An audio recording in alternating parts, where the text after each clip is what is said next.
Assalamualaikum warahmatullahi wabarakatuh.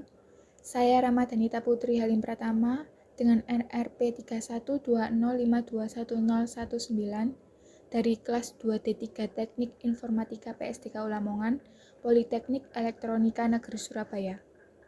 Di sini saya akan mempresentasikan tugas statistik dan probabilitas tentang pengujian hipotesis untuk parameter populasi berdasarkan dua buah sampel. Uji rata-rata dua sampel yang saling bebas.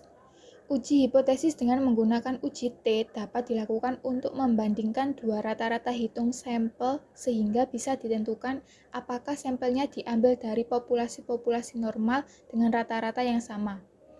Untuk melakukan uji ini diperlukan 3 asumsi. Yang pertama, populasi harus berdistribusi normal atau mendekati distribusi normal. Yang kedua populasi harus independen atau saling bebas. Yang ketiga, varian populasi adalah sama. To1 kuadrat sama dengan To2 kuadrat, tetapi varian tidak diketahui. Prosedur pengujian hipotesis. Untuk uji satu arah, hipotesisnya H0 yaitu μ1 min μ2 sama dengan D0. Sedangkan HA, μ1 min μ2 lebih besar dari D0. Atau HA, μ1 min μ2 kurang dari D0. Untuk uji dua arah, hipotesisnya H0 yaitu μ1 min μ2 sama dengan D0. Sedangkan HA yaitu μ1 min μ2 tidak sama dengan D0. Sehingga statistik uji T dapat dihitung menggunakan rumus T sama dengan dalam kurung rata-rata X1 min rata-rata X2 min D0 dibagi akar dari SP kuadrat dalam kurung 1 per N1 plus 1 per N2. Di mana rata-rata X1 yaitu rata-rata hitung sampel pertama, rata-rata X2 yaitu rata-rata hitung sampel kedua, N1 yaitu jumlah sampel pertama, N2 yaitu jumlah sampel kedua, dan SP kuadrat yaitu penduga gabungan varian populasi.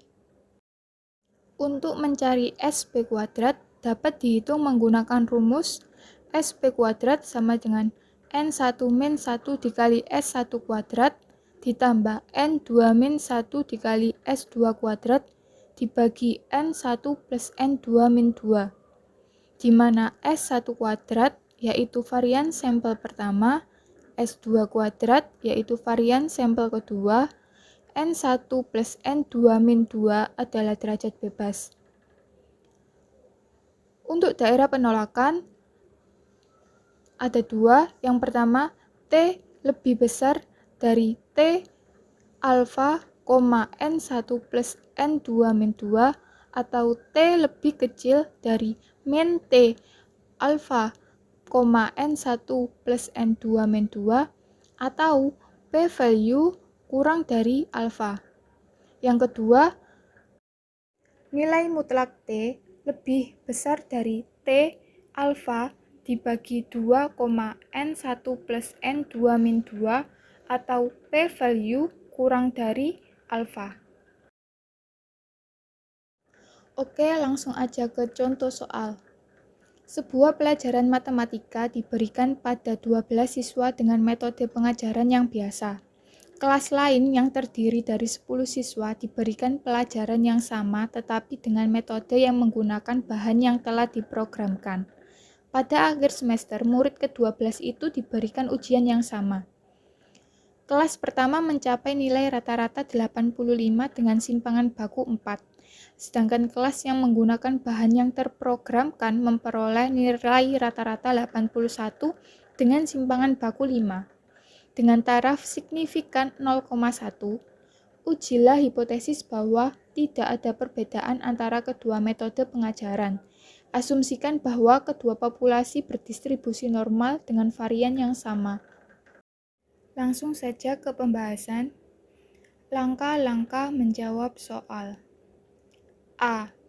Misal, μ1 dan μ2 adalah rata-rata nilai semua siswa yang mungkin mengambil pelajaran tersebut.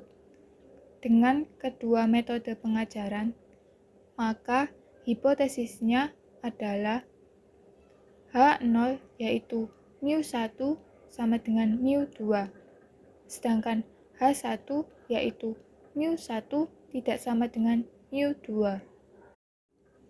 B. Telah diketahui bahwa taraf signifikasinya alfa sama dengan 0,1. C. Karena uji hipotesisnya adalah dua arah, alfa sama dengan 0,1 dan N kurang dari 30, maka daerah kritik dari permasalahan ini menggunakan uji T. Degree of freedom atau DF adalah N1 plus N2 min 2 yaitu 20. Maka T sama dengan 1,725. Sehingga daerah kritik dari permasalahan tersebut adalah T kurang dari min 1,725 dan T lebih besar dari 1,725. D. Perhitungan. Diketahui N1 sama dengan 12, N2 sama dengan 10, S1 sama dengan 4, S2 sama dengan 5, rata-rata populasi ke-1 sama dengan 85, rata-rata populasi kedua sama dengan 81, dan D0 sama dengan 0. Sehingga rumus yang digunakan adalah T sama dengan dalam kurung rata-rata X1 min rata-rata X2 min D0 dibagi SP akar dari 1/N1 plus 1/N2 sama dengan dalam kurung 85 min 81 min 0 dibagi.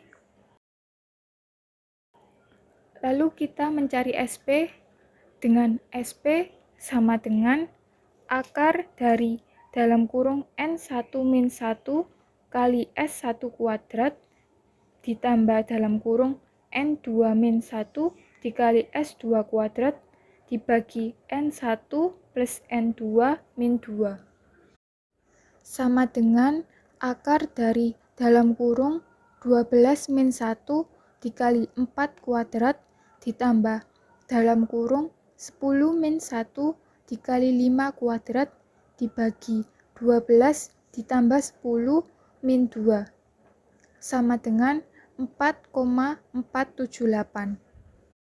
Lalu hasil SP kita masukkan ke rumus uji T menjadi 4,478 dikali akar dari 1/12 ditambah 1/10. Hasilnya sama dengan 2,07. E. Kesimpulan atau keputusan.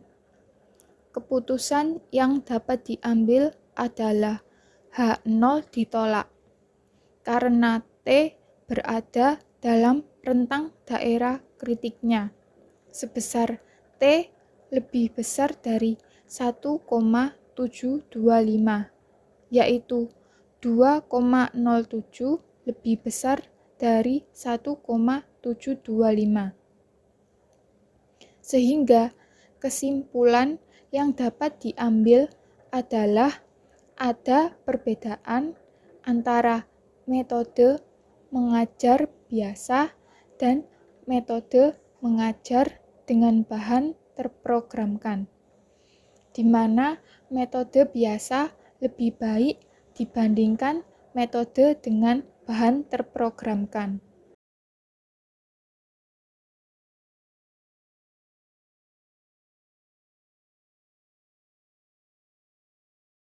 Oke, itu saja yang dapat saya sampaikan.